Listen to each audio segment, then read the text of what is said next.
I was headhunted again last week. Well, I've definitely been earmarked for the board. In fact, I've quadrupled my turnover inside 5 years. Can I give anyone a lift?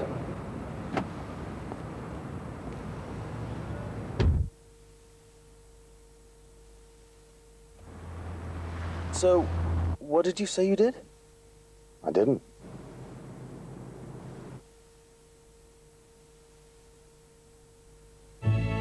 Kids should be able to make the most of the internet safely. That's why we chose AOL 9. Its enhanced parental controls, together with your supervision, make it safer.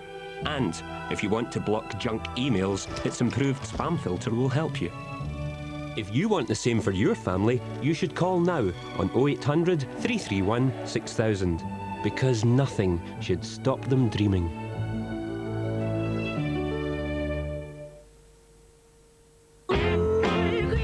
Women choosing New Fitness are noticing a real difference in the way they look and the way they feel. Fitness is multigrain. Big, tasty golden flakes of wheat, corn and rice. And with less than 0.5% of saturated fat, it could help you keep your shape. New Fitness. It's a perfect fit.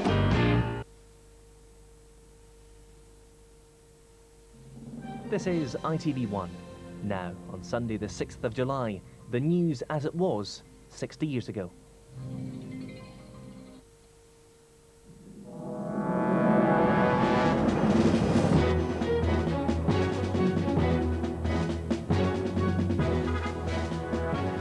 D-Day Dispatches, the news as it happened in 1944 with John Suchet.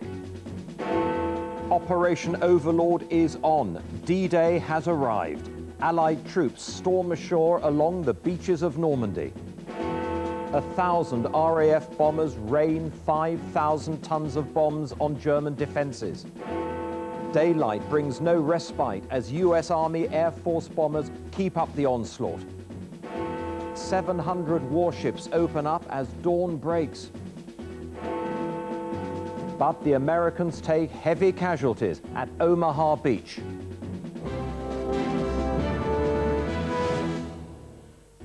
And so the moment came. This morning, Britain awoke to what will surely be marked down in history as one of its greatest days. Shortly after dawn, Allied troops landed on the beaches of Normandy, almost 4 years to the day after the desperate, heroic retreat from Dunkirk. This was a triumph of military planning. First, just before midnight, airborne paratroops took to the skies to drop behind enemy lines in their thousands. Then came the bombers, 1,000 of them pounding the huge guns of the Germans' legendary Atlantic Wall. And as dawn broke, it unleashed the naval barrage, 600 guns raining their fire down on the surviving batteries. And then at 06:30, it was H hour, and the landing craft went ashore, pouring tanks and infantry onto the beaches in a constant stream. Beachheads were soon established along a 30-mile stretch of the Normandy coast. Fierce fighting on the ground has been at its worst on the western beaches, where the Americans have taken heavy casualties and are still pinned down. Tonight, there are unconfirmed reports of fighting in the streets of Caen, 10 miles inland. This is how the morning unfolded. Utah and Omaha, Gold, Juno and Sword, codenames for this morning's 5 separate landings. First, the paratroops dropped in behind enemy lines. Americans from the 82nd and 101st Divisions, and of course, the British 6th Airborne. At 6:30 this morning, the 4th Division of the US Army landed here at the foot of the Cotentin Peninsula, just north of Carentan.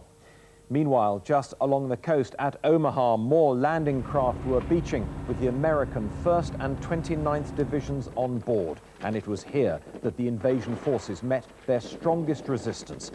German troops are thinly spread, of course, knowing that the invasion might come anywhere along the Atlantic coast.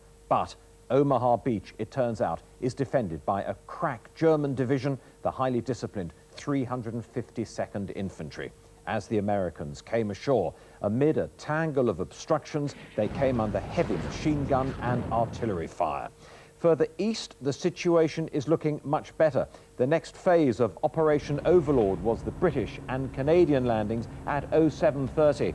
Under cover of heavy naval bombardment, they came ashore on Gold and Sword.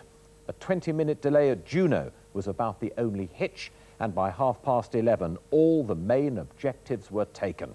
So far, casualties have been light, with the exception of Omaha, where reports suggest that only about a third of the first wave of attackers managed to reach dry land safely. The low overall casualty rate owes much, of course, to the naval and aerial bombardment of the German coastal batteries during the hours before the landings. During this morning's bombardment, Alistair Stewart was on board the cruiser HMS Belfast. He sent this report with the fighting going on around him.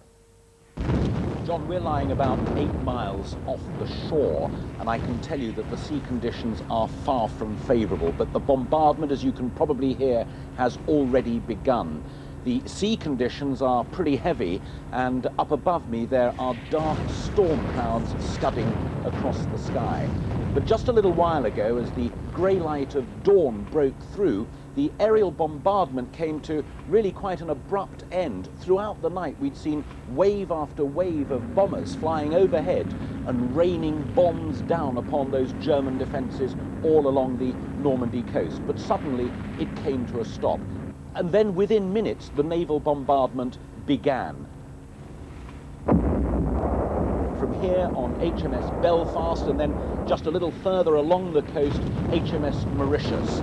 And then within moments, the heavy battleships joined in, led by HMS Warspite, 14-inch guns, raining shells down upon those German defences as well. It is a truly awesome sight. Now, closer to the shore, I have seen wave after wave of destroyers steaming along. But a little while ago, to get that image, I actually went up onto the deck, which was pretty worrying, I can tell you. But I got my reward. I could actually see the spire of the church at Bernier poking through that heavy, dark smoke that's the result of the nighttime bombardment and this morning's shelling. And then through that haze, a really remarkable sight. The first small flotilla of landing craft plying their way towards the beaches, packed with men, artillery pieces, armoured personnel carriers and tanks. They were on their way with a grim determination. John, I can tell you, at last, the invasion's underway. In the face of such overwhelming air and sea power, the German response has been slow and short of manpower. But it was getting Allied forces onto the beaches that really counted. Michael Nicholson was with one of the first waves of soldiers to go in. This could have been very bloody. This could have been a disaster. But today the minesweepers saved the troops of the 50th Division. They dropped waist high into the water and carefully waded their way past the German barriers that were topped with anti-personnel mines. Then smoke screens from the ships and barrage balloons above helped hide them from the threatening prospect of German dive bombers.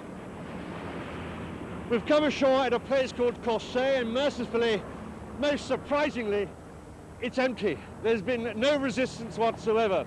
In fact, it's been such a tactical success that there's a logjam of these landing craft out at sea waiting to come ashore. Once they've sorted themselves out, they'll beach themselves and the rest of these tanks will follow this one. That's how successful this has been. And in what seemed like no time at all, these beaches have filled up with soldiers glad at last to have their feet safely on French soil. But then it wasn't long before the Germans opened fire. And then came our casualties, fewer than expected, but still too many. Along the beach, a heavily fortified German emplacement was sweeping it with concentrated shell fire from 75mm guns. There was heavy machine gun fire too. And with several of the beach-clearing flail tanks knocked out, Gold Beach soon became a deadly place to be. But then we began our long march inland, bypassing the German coastal defences. And it has been a very impressive advance. Except for those initial machine gun posts hitting us on the beaches when we landed, there's been very little German resistance since. I'm told just a few moments ago that we have taken our first German prisoners. Well, now we move across these dunes, away from these beaches, up the country lanes and roads towards Caen. The push inland has really begun. Michael Nicholson with the troops. Well, it's a mercy and a mystery. The German response to today's invasion has been disjointed and inadequate, and it's taken everyone by surprise.